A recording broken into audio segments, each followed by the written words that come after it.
And it's really simple things oftentimes that give us the most profound sense of joy. You're listening to Good is in the Details.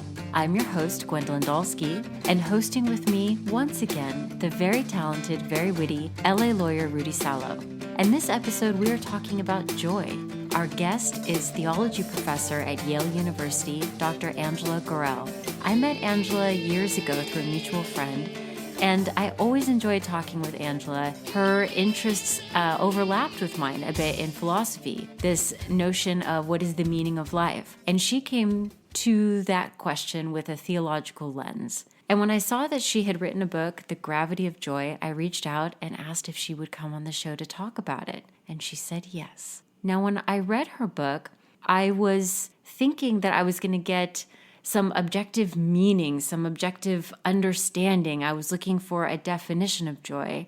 And as I was reading it, I got so much more. I want to say that it is an important book.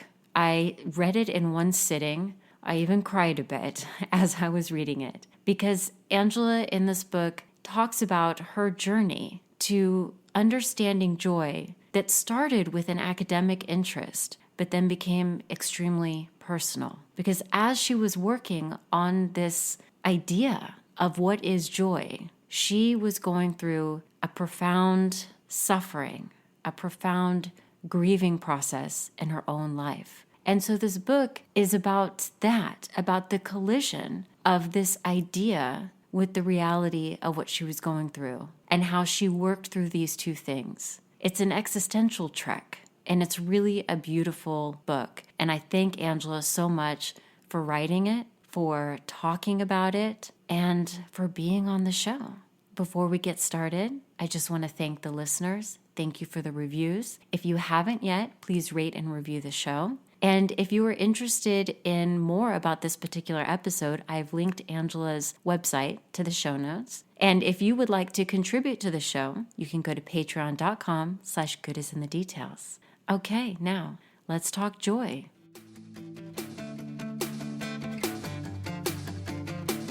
Your work, The Gravity of Joy, by the way, that's a fantastic title. Because of the autobiographical nature of it, in addition to being part journalistic, there's some academic stuff in here about defining joy. But I am just curious, for The Gravity of Joy, how was this a different writing project for you than other writing projects? Like, I know for me, when I'm working on a philosophy paper, I have to organize the research, come up with the thesis. I'm sure you completely understand that process, but this would have been a radically different process. Did it hit you all at once? This is something I want to write about.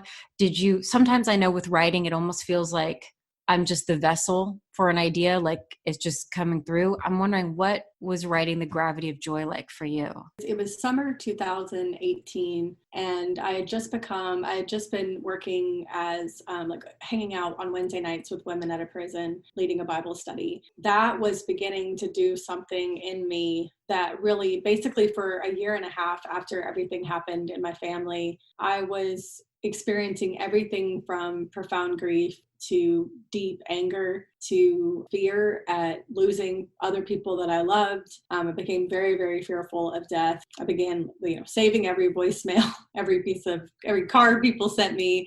It was just wild. And so I just found myself experiencing grief in every way possible. And then I started hanging out with these women on Wednesday nights at a prison, and I was with the women on suicide watch at the prison. And also I discovered, even just over the course of a few weeks, that the majority of the women that were coming to the Bible study on Wednesday nights were addicted to some sort of substance before they came to the prison. And many of them were in prison for some sort of substance, usually heroin or crack. So I began to realize pretty quickly into volunteering at the prison on Wednesday nights that these women were beginning to connect with, they were opening me up to talking about stuff that had happened in my family, the suicide of Dustin, my cousin's husband, my dad's use of opioids for the last 12 years of his life. And they were helping me to begin to really talk about these things in a meaningful way, in the sense that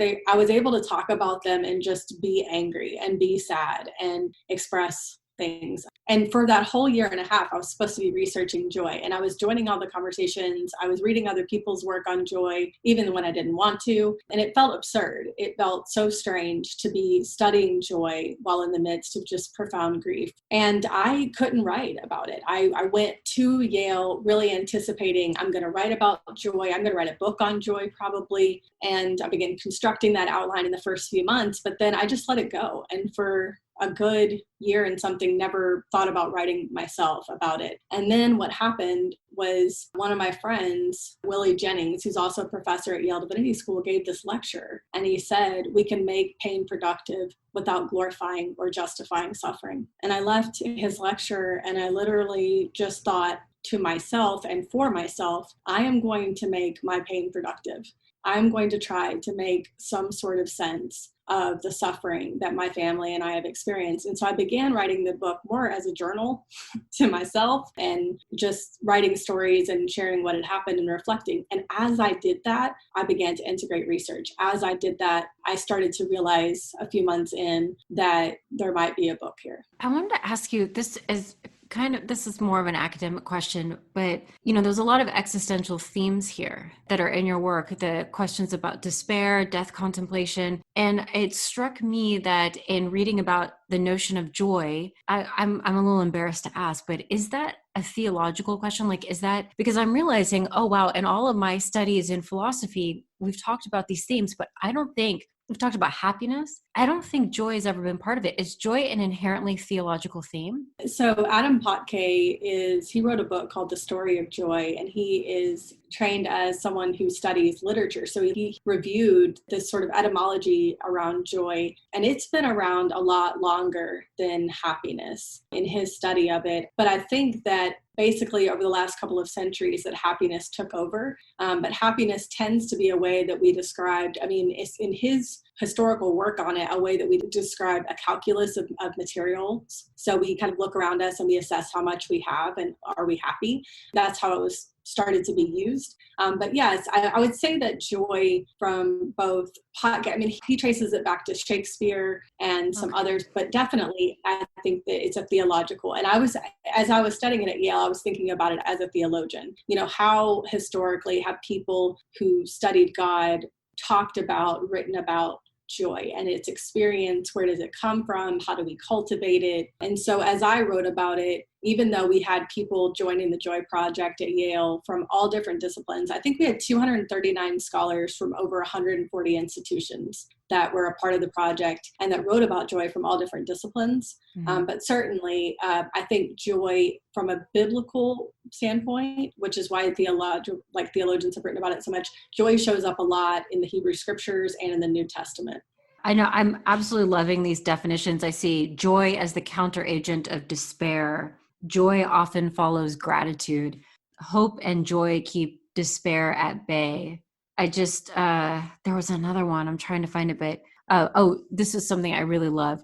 Joy is an experience of connectedness to others, to God, and to meaning that both roots us and transcends us. So it is both orienting and disorienting. As I was reading that, I was trying to think of the last time I experienced that, because I know exactly what you're talking about here. And you're right, it is different than happiness.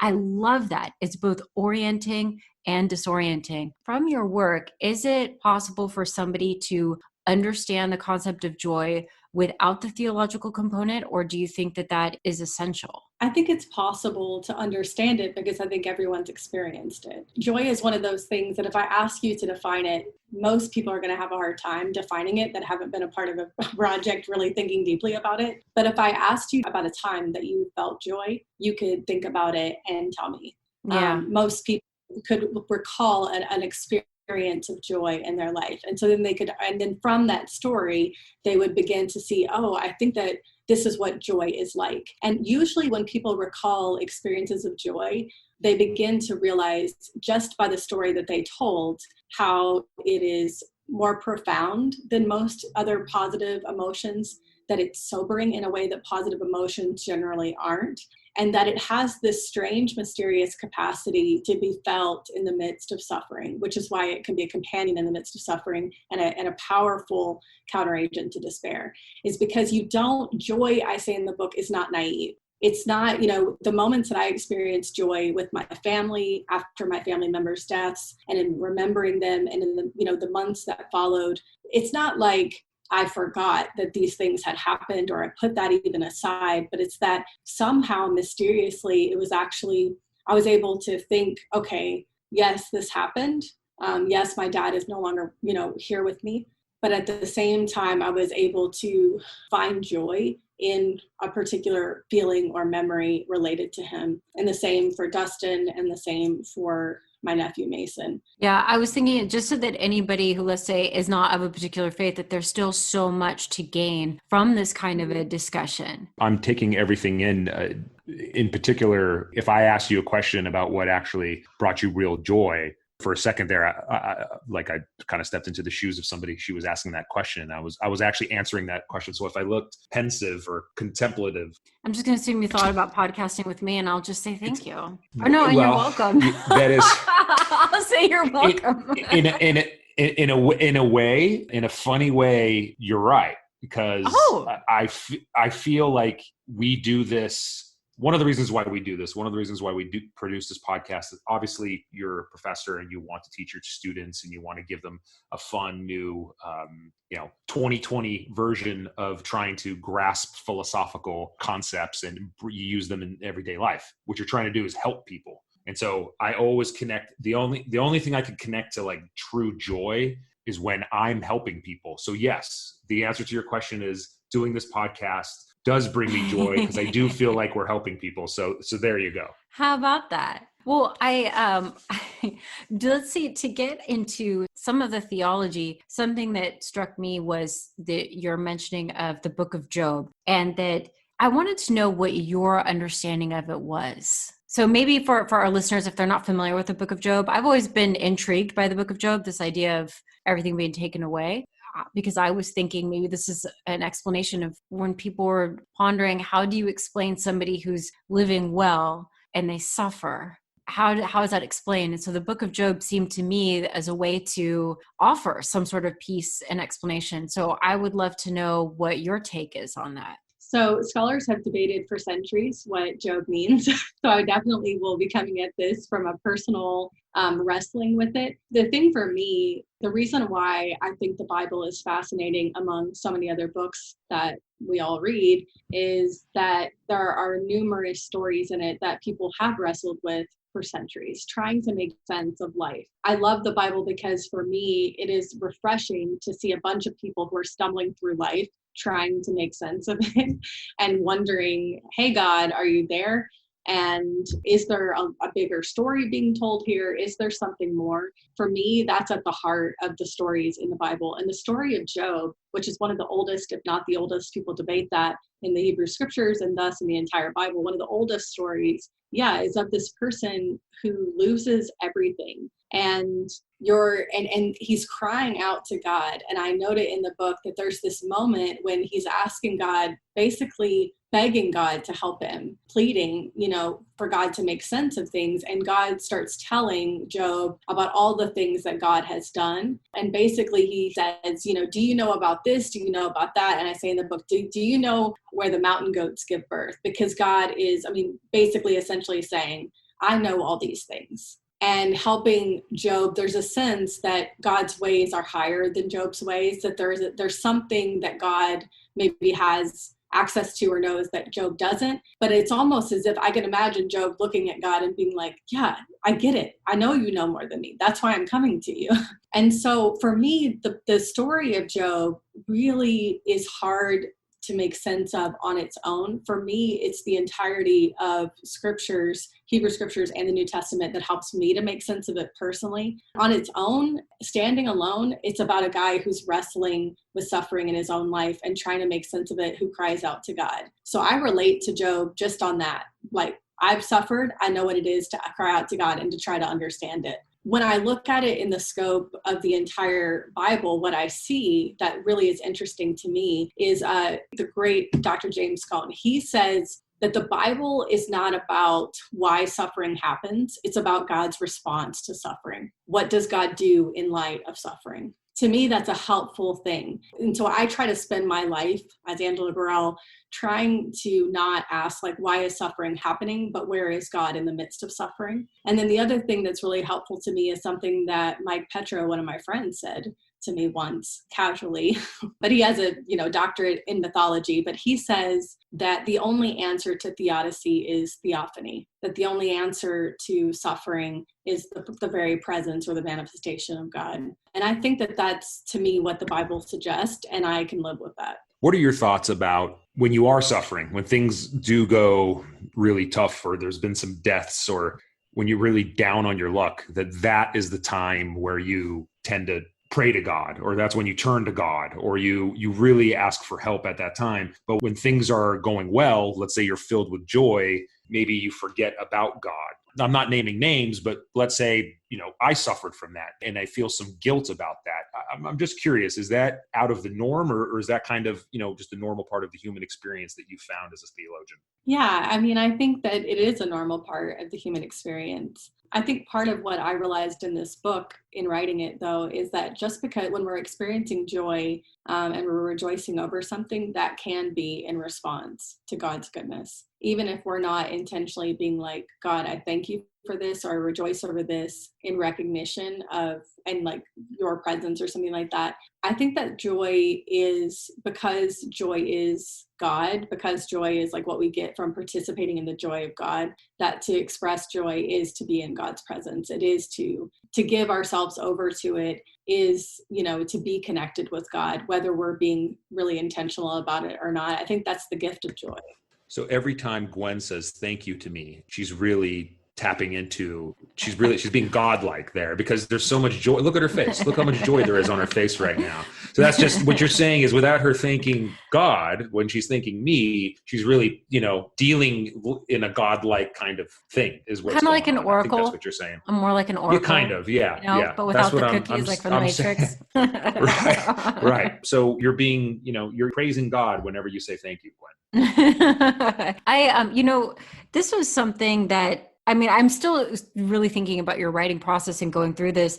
Something that I thought was really special about your book is that you go through this autobiographical stuff, you explain the pain and then the particular deaths, especially with suicide, especially with opioids. You are not only talking about this work in prisons, but then you also look at what are some of the causal factors for somebody to turn to suicidal thoughts and to addiction. And I noticed that you talked about social media. There's a great line in here: since authenticity is the good life, life cannot be good if you cannot be authentically yourself. And I thought that was such an insightful line, because authenticity is part of the good life. It's impossible to say I am enjoying my life, I'm living life well, if we are just, everybody's got masks, but at the end of the day, at least with yourself, at least with somebody you're close to, that mask is removed. But maybe we don't know when to take that mask off. Maybe we're afraid. There's all sorts of literature about people becoming more and more distant, or even afraid to interact because all they have is the mask that social media is perpetuating, but that is part of what causes a crisis of identity, as you call, that leads to loneliness, that leads to despair. I was wondering if you could talk more about the research on that. So first, I do talk in the book about the suicide of a college student named Madison Holler, and a book has been written about her life. And I was able to interview her sister for the book. And what's interesting, and so this is where I start talking about social media, is that Madison, just days before her death, posts pictures of herself looking very genuinely happy. And yet she was telling her family and some of her closest friends that she was not feeling right. Like something didn't feel right. And I think that there was a sense among some people who, like the people who loved her the most, that she wasn't able to live into who she felt like she could be or should be, or that she couldn't, for example, give up running, even though it wasn't bringing her joy anymore.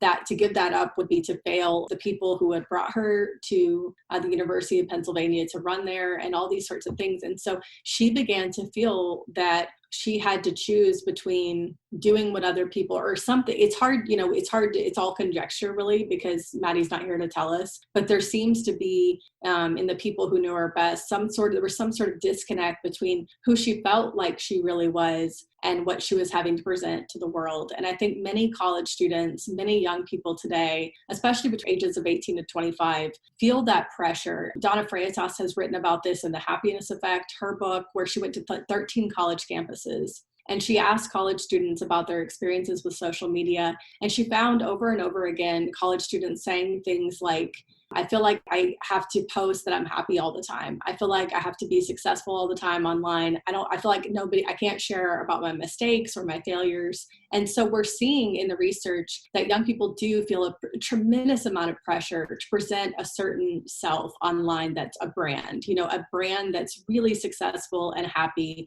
and connected, and that will hopefully get them visibility and notoriety. And the more that they do that, in The Happiness Effect, she really says that the more that they tell the world, I'm really happy, the more that can actually cause great distress, because young people don't feel as happy as they're telling everyone they are. So it feels inauthentic, and they don't feel as happy as everyone else who's posting either. And so it's this cycle that's causing tremendous mental distress among young people. And so it's really important. I feel like one of the most important things that we can do is to pull back the curtain on social media and to help, especially young people, 18 to 25-year-olds, to realize everyone's feeling this way. Everyone's experiencing the happiness effect. We all feel a tremendous pressure to tell the world how successful and happy we are, just to promote ourselves constantly online, and then to talk about some things that mitigate that and help with it as well is important. The exact chapter in your book that you're outlining right now is where I marked. A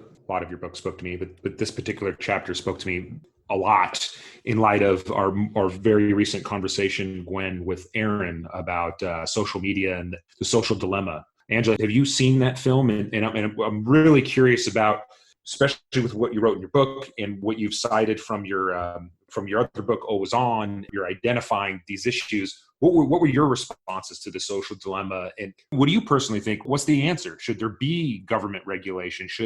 Clearly young people are maybe being damaged by social media or their exposure to it, or it's having certain effects that perhaps we won't even know until we're 20, 30 years into the future, and we could look back as, we as a society are learning the ins and outs of social media and the effects of it. But I'm really curious about, how did you react after watching The Social Dilemma, and what insights do you have after seeing that? Yeah, to me, I wasn't surprised by anything that was said on The Social Dilemma. Chapter 3 of Always On is really dedicated to, of my book, is really, it says a lot of the things that they talked about there, because people like Sean Parker, who helped develop the like button, had come out earlier. He's written articles, he's shared a lot. Several of those guys have been publicly speaking out about those opinions for multiple years. And so people who followed their work closely would have already, like myself, because I was writing a book about media, I knew what they were going to say. And the one thing that I think really surprised me though, at the end, that they talked about more and more, was just how the algorithms were being fine-tuned more and more on social media to actually create alternate realities for every person. So whereas instead of because we are always talking about how groupthink happens online, but basically the fact that they are fine-tuning it so much that actually the news that I receive is different than the news my mom receives versus who my friend receives in Kentucky or this or that, that based on what we like, we literally are presented different realities about what's going on in the United States and around the world. That, to me, I had not really thought about it that way, or I hadn't read them explicitly talking about how it was kind of creating a different world. So because, you find yourself in political conversations or other types of conversations, and you're just like, how is this person how are they not seeing it like this? How are they not talking about climate change in this way? Mm-hmm. And it's because they're literally not seeing the same things that you're seeing. That was really intriguing to me. I do want to say though, that I think there is hope, and a couple things that make me really hopeful is, one, that there's a lot of research that supports the way we use new media, especially social media, can cultivate connection and help us to feel more compassion and empathy for other people. And there are things that we can do So basically, the more we participate online, the better it is for our mental health. So instead of getting online and passively, when we get online and passively scroll for boundless sets of time through a bunch of data, and we never reply in a conversation,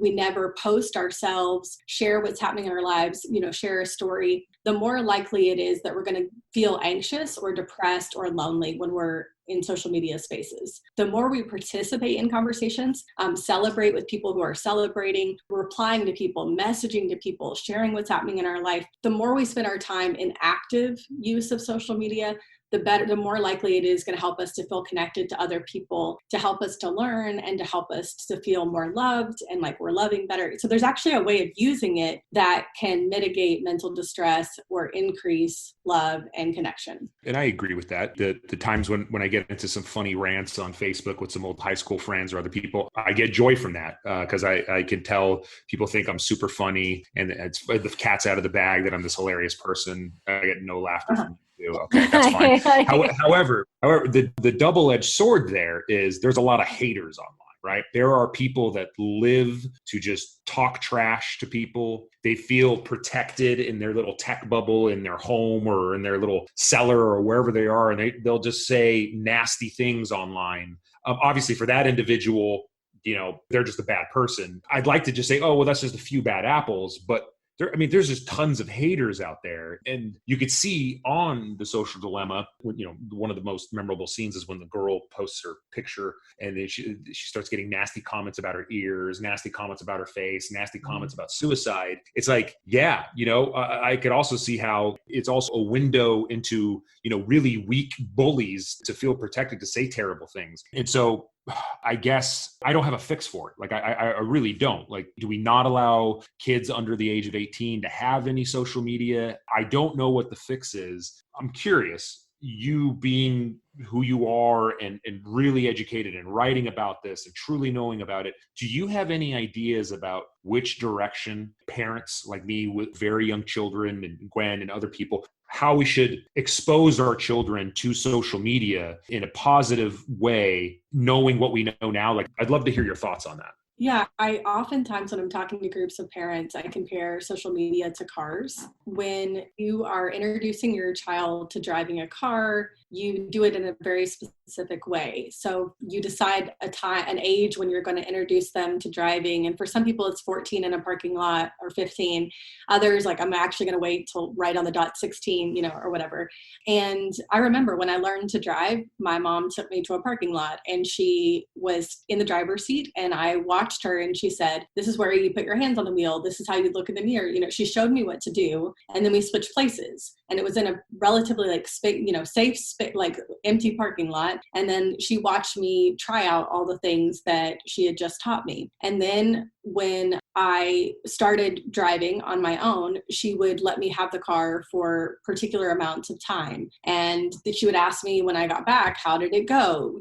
How, everything was okay, Well, and even after that, I should say, even after the parking lot, she rode with me a lot, right? You have your parent next to you and they ride with you and they make sure that you can go through a 4-way stop. You can get on a freeway. You can do this or that. And there's this incremental trust that's developed between a parent and a child around this technology, a car. And then eventually they give you the keys and then let you go off and they, and then eventually they ask you about it less and less frequently because they begin to trust you and realize that you've got this, you understand this, I think social media has to be like that. I think we start with one platform that you feel like, just like the empty parking lot, that it starts with a lot of, let me show you how this works, or let me find someone who I trust to show you how this works. I'm going to survey it. I'm going to watch it. I'm going to make sure that you know what I mean? I love that. It's super helpful. I think I'm probably going to use that analogy on a going forward basis, except for a couple things really quick. Okay. We as parents know that it's not just us out there policing our children. There are actual police that, and I know police like to, in particular, go after younger drivers, people that look particularly young. They won't give them the same breaks as older people. They'll give them tickets. So me as a parent, I know I'm going to feel more comfortable because we have the police out there. So in the social media world, who's the policeman who's going to be watching out for our children? And should there be? And should we just kind of know that, hey, well, unlike driving a car. Yeah, here's the thing. Sure. in an ideal world, there are multiple people who care about your child. It's not just you. And so they have a mentor, they have teachers, they have a high school counselor. Maybe they go to church or a mosque or the synagogue, and they have a religious leader. And all of these people, ideally, we become adults who on a regular basis ask young people about their social media experiences. If we ask them a question like, how's it going at home? They might say like, oh, everything's fine. You could ask them a better question though. Do you feel safe at home? We can do the same thing about, we ask them about their friendships. Like, hey, do you have friends? How's the friend life going? And then you can ask them a question like, do you feel like if you were in a hard situation that you have someone at school that you could tell about it to? Really specific questions that say, hey, I just want to check in on you.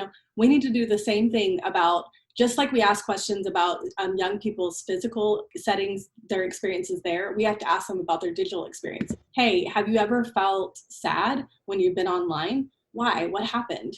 Have you ever gotten really angry online? In a digital space, like what did you do about it? Have you ever felt shamed or bullied online by some of your friends, or do you feel connected with other people online? Stuff like that. And we have to get more and more adults who are invested in each child asking on a regular basis about it. I think that's the sort of policing that we can do for social media spaces. I love that. That's super helpful. That's super tangible. And I think that can be done. So thank you for that. That's very, very insightful and helpful. And the last thing I want to say that I'm really hopeful about is that one of my students at Yale, I did a lecture on social media a couple of years ago. I've done it actually the last 2 years, in 2018 and 2019. And I was so encouraged. Many of the students who came to the lecture went on to work for Facebook, Instagram, other things, right?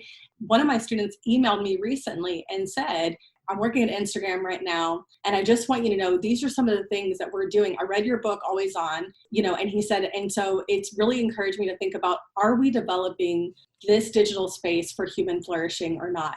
And for me, this is every single person who's going to go into the tech industry. Everybody who gets a degree in technology, if it were up to me, would take a great philosophical, moral philosophy class, and they would, a great class on ethics, and they would be made to think about, am I making technology that contributes to human flourishing? Yeah, that's actually the foundation. I mean, that's one of the reasons why even the podcast is called Good is in the Details, because it's this notion of what is the good life. I mean, I think that's how you and I started talking, that we realized our disciplines intersected there, because I've noticed that no matter what I teach, I still, if I'm teaching, it can be intro, it can be the technology stuff. I've done existentialism. I always seem to come back to this question of how does this help us understand what it means to live life well? For some reason, that has just been the central thing, because I think it's missing. If I could, I wanted to ask something about, your work at Yale, the class that you have. What was it called? It was The Good Life, or the work on? Called Life Worth Living. The Life Worth Living. Okay. Yeah. And so I was thinking about Tolstoy's work and his confession when he is going through this incredible despair, that he's just struck with the idea that everything that he's achieved really is meaningless because he's going to be dead. And so he's like, what am I doing all of this for? Who cares what I write? Who cares how much wealth I have? Who cares I have a family? It's as though he did the checklist of life, everything that you're told you're supposed to do. And then he realizes this is rather meaningless. And so he describes going to philosophy, he describes going to science to ask the question, even to religion, to ask, what is the meaning of life? And he was only getting these very vague answers, and he realized nobody could answer the question of what is the meaning of my life. But he eventually says that after he let go of this, let's say, ivory tower-ish type of investigation, he came to the conclusion about the joy of life from, he says, the unlettered folk. That it was actually the common people, the people who every day just enjoyed their existence. It wasn't from the philosophers. It wasn't from the scientists. And I'm just thinking about this journey that you had about doing a Bible study in prison. What were you expecting going in, and then what did you get coming out? It was about a year into everything that happened. So 3 of my family members died in 4 weeks, and then about a year and a couple months later, my church was looking for more volunteers to come. And Bible study is a very loose term for what we were doing. We certainly opened the Bible and talked about it, but there was so much more that happened. And depending on how long the corrections officers would allow us to be in the room, sometimes it was an hour and a half, sometimes it was 3 hours. We did everything from, share stories to praying for each other, to singing and dancing, to meditation, on and on. We did all kinds of things together. And so I signed up for this in the midst of profound grief. All I can say is that there was a sort of nudge in my own spirit where I just felt like this was something I needed to do. And it is something that as a Christian, I would just say felt like a nudge from God. I just felt like in my spirit, Angela, you should do this. You should surrender to this invitation.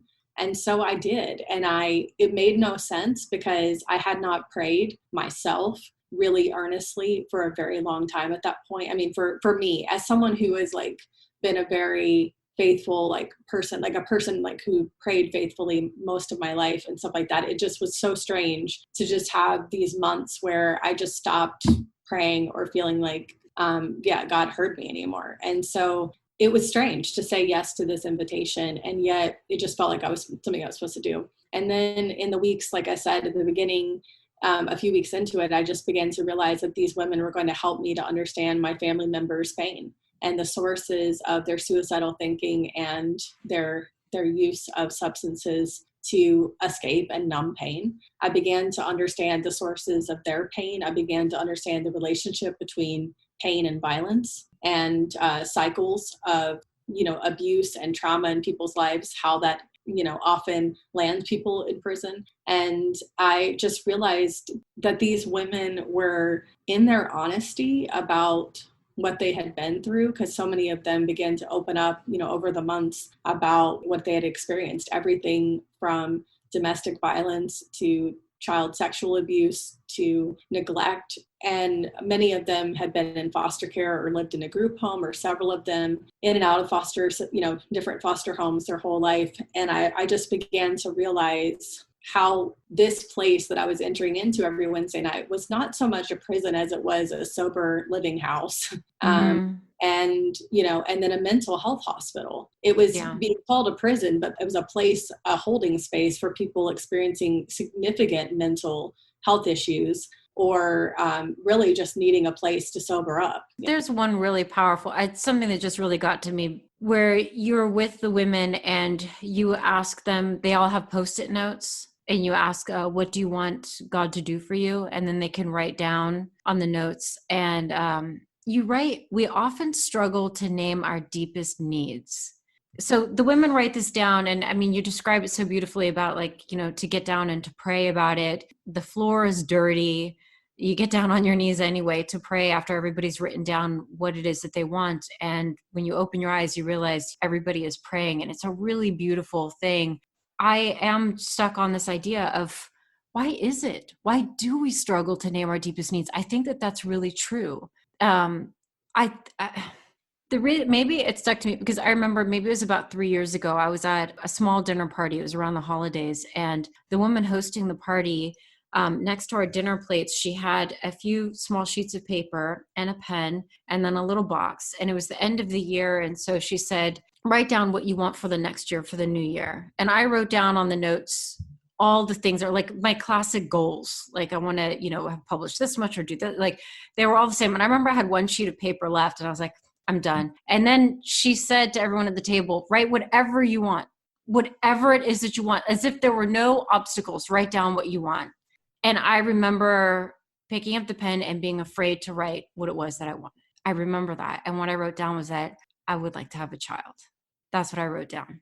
And I put that, I didn't tell anybody that I wrote that, and I put that down, but everything else is going to make me tear up saying that because I thought that was impossible. But it was when she said, it's like I had one note left, and when she said, if you imagine there were no obstacles. Mm-hmm. And I'm thinking, well, why was it so hard to name? That wasn't a need, but it was something that I really wanted out of life. And I think that I was too afraid because I thought of the obstacles. It was a fear just to actually make any kind of a note, even though it was to myself. I was just admitting it to myself. Nobody else, I wasn't waving the sheet around. So did you save some of that magic paper? Because I would like to I'd like to write a couple things down. I mean, that's pretty awesome. I mean, it's an amazing story. It's the first time I've ever heard this. So sorry. I mean, go on, please. Sorry. Well, I haven't told many people that. In fact, I only told a couple of people that. Well, now our followers, now our listeners know that. But what is that struggle? Because I think that there is something very healing about what you described, about being able to write that down. And then everyone is praying because it's like they're putting their intentions out there. They're being honest. And why is that so hard in your opinion? Yeah. And what was cool too is that, first of all, thank you so much, Gwen, for like sharing that. I'm really moved as well. And I celebrate with you that this baby that you did not imagine could be possible is indeed here. Your baby is here. Screaming as we do. She'll be on. She'll be on in like 2 seconds, right? She will literally be here very, very soon. She's a part of the show. Yeah. So I just think that's so beautiful and so good. And I think the part of the story, one other thing that we should tell maybe the listeners is that they had the opportunity to share those needs aloud, to say, what do you want God to do for you? They shared that out loud with each other if they wanted to. And most of them did that evening. And the thing is that to say that we need something or that we want something or we want God to do something for us is to admit that we are needy. And so it's to be vulnerable. It's to be open about our longings, our hopes. Yeah. And so, I think that a lot of us I think we lean towards, I quote Seneca, right? Or somebody who quoted Seneca. We're not sure. There's a footnote in there that's really funny. But Seneca, if we cease to fear, if we cease to hope, we'll cease to fear. I think we think that. I think some of us, we don't really think it. Like if we actually put it out there, if we say it out loud, we're like, okay, I don't want to cease to hope. But I think we do have that feeling that if I just don't hope for this thing, then I will stop fearing that it will never come or something like that, But then I also say in the book that theologian Jürgen Moltmann says that hope is the anticipation of joy. And so if we close off hope, we also close off joy. Oh, that's good. Thank you for bringing up the Seneca part of your book, just really quick, because it really spoke to me. Sometimes I've flirted with Stoicism. I mean, one of the reasons why I'm on the show is to learn more about philosophy and learn how I can use it for my own personal. Flirted with. He bats his eyelashes at it. Yeah, I do. I don't understand it. It doesn't give me the answers that I want, and that's why I hate it. That said, but you brought up Seneca, Stoicism, and everything. I thought maybe I was reading between the lines a little bit too much. I'm curious about what your feelings are on Stoicism and the pursuit of joy. I think I understood what you were writing in the book, but just like now that you're actually on the show, I'd love to hear you tease that out a little more. Well, I think the Stoics think that you're going to live a happy life, a good life, the life worth living if you're free from passion. So if you don't allow any emotion that comes to you to, if you don't feed it, if you don't express it and give yourself over to it, and if you don't long for any passions, then you're going to overall enjoy life more because, the good life for them is the virtuous life. It's the life that's committed to leading your life well. And so they think, you just focus on the way you lead your life, and then you don't have to worry about any emotion that comes to you. Whatever comes to you, you can let it go, because the good life is not about giving yourself over to any emotion, good or bad, positive or negative, however you want to say it. It's about committing yourself to doing the right thing. And I just don't think the Stoics are right. I disagree. I think that, for example, joy is such a powerful emotion that, oh my goodness, and happiness is a powerful emotion. It's a good emotion. Righteous anger. If we don't have righteous anger, how do we create a world that is more just, that is more peaceful? I think that I say in the book that it's important to befriend even emotions that people have labeled bad, like fear and anger, and really ask, okay, what is the wisdom in this emotion? What is this emotion trying to teach me? To be in touch with our emotions is to be in touch with, I think, a wise aspect of ourselves. I think we want to make sure that as we're listening to that wisdom and as we express this emotion, and that we express it in a way that's generative and for us and for other people, and as generative as possible. So because we can just create hurt in the world if we don't do that with particular emotions. But certainly I just think that joy is, for me, I define joy as the feeling we get when we feel connected to others, when we see, recognize and feel connected to others, or to something beautiful, to meaning, which is why you named this podcast, like it means something to you to help other people, or to the truth. When we recognize these sorts of things and we feel connected to them and we think this has something to do with my life, that feels really, really good. I'm connected with other people. That feels amazing, and it's really simple things oftentimes that give us the most profound sense of joy, whether it's like a baby being born or music, and we're like at a concert and we just realize everyone around us is caught up in this same thing. There's something really powerful about that. I mean, Brene Brown talks about collective joy, the power of collective joy and collective sorrow. And I'm with her. I'm not with the Stoics. I seriously think I'm tearing up right now because I've seriously flirted with Stoicism because I am such an emotional person. And I know I felt like I've needed to quell it in order to be a better person. And I just can't. And so finally, when I was reading your book and you touched upon that, I was like, wait a minute, she's saying I'm a normal person? No, it can't be. I'm not a normal person. And just to hear you say that, yeah, there is such a thing as righteous anger. Yeah, no, you should get angry every once in a while. If somebody's doing something wrong, get angry about it and say something about it. Or you should feel happy. Even though you might be sad the next day because something bad happens, enjoy that happiness. Thank you. You have helped me tremendously today. So I hope that brings you some joy. It does. You had started out by saying this idea of some purpose with the pain. And so I'm wondering, now that you have produced this book, do you feel like you've accomplished that? Was this part of the healing process? Was this part of the grieving process? And also, have you had some reactions from your family? Was it healing for them to read this, or for anyone else who has a family member who has an addiction, and how to be loving in that moment and supportive? What has happened since the publication of this book and working on it? Yeah, I feel very grateful that this has been one of the most cathartic experiences of my life. It was incredibly helpful to me to just write all of this. One of my favorite people who has like written about Christian spirituality, her name is Rachel Held Evans, and she died last year actually. But she had a mantra above her desk whenever she wrote, and it said, "Tell the truth." And I really felt like in this book that's what I did. I told the truth, and I tried as honestly as I could, and like, to say, this is the story of my experience with grief and what it did to me in my life and how it caused me to ask more existential questions than any other time period of my life. But at the same time, in doing this journey and in meeting with people and being vulnerable with them Wednesday evening after Wednesday evening, in interviewing other people who had lost loved ones to suicide or overdose or addiction, I found solidarity, I found healing. And basically, I think I have two hopes with this book. One is that it gives other people permission to feel whatever they're feeling and to tell their story, whatever story they have, to you don't have to be the person who doesn't want to acknowledge what you need or what you're going through. You really can share that with other people.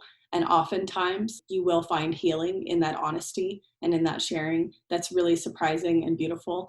And the other thing that I really hoped from this book is that people would recognize that joy is the kind of thing that, like, so while many of us, I think we think that there needs to be this grand program for mitigating these really difficult things in our life, like the suicide rates and the opioid crisis and everything like that, that really at the sources of these things is pain. And if we create spaces for people to get at the things, to feel connected to others, to get at the meaning of life, to talk about what's true, to connect with what is beautiful, to like focus on that it's incredible. Like, it doesn't take, there's just so much that people are trying to do, I think, or they get overwhelmed by this idea of despair and like what's happening in our country. And I think that in my own experience, that if we would just strip it down, and like for me, it like what it took to heal my life, to help me get on the road to healing, was faithful presence in a room with other women, like week in and week out, with like tons of honesty. And I just think there's a lot of groups that are about that. So those are my big hopes for the book. But as far as my family, I am so grateful because in telling my story, I implicated them and their stories, And so all of them had to give me permission to tell our story, and they did. And it was just so incredible. They helped me to, we did several rounds of edits and conversation and all this kind of stuff, all my sisters and my sister and all my siblings that are in the book, I'm so grateful to them. And, one of my sisters said to me the other day, my oldest sister, she said, I feel like in reading the book that you were able to articulate things that I felt, but I could not have articulated myself, which was an incredible gift. And so I think that I just feel their support. I feel their love. And I feel like a lot of them feel, the family members who gave me consent for this book and have their real names in the book, they just said, this is such important work and we want to be a part of helping other people. That's great. Angela, thank you so much for your time. Thank you. This book is a gift. It really is. It's just, I'm always struck by people who have really been challenged in their faith, and then they're honest about it. And then they talk about how they return to it or explore it. And this book is absolutely just a beautiful piece. And thank you so much for coming on the show, for talking about it, for being our first theologian of the podcast. That's also very cool. You're going to be our resident theologian if we come back with some God questions. Okay. Oh, yeah. Yeah. Please do. Thank you for that. Rudy, did you want to? No, I just really literally wanted to thank you again for your book, the vulnerability in it, the honesty in it. And I meant what I said. I felt it felt good to read that having emotions is okay. I'm serious. That meant a lot. I struggle with my emotions. And one of the reasons why I have flirted with philosophy is because I'm trying to keep them under control, and believe me, I should keep them under control. But it was good to read that having them is okay. So thank you for that. I appreciate it.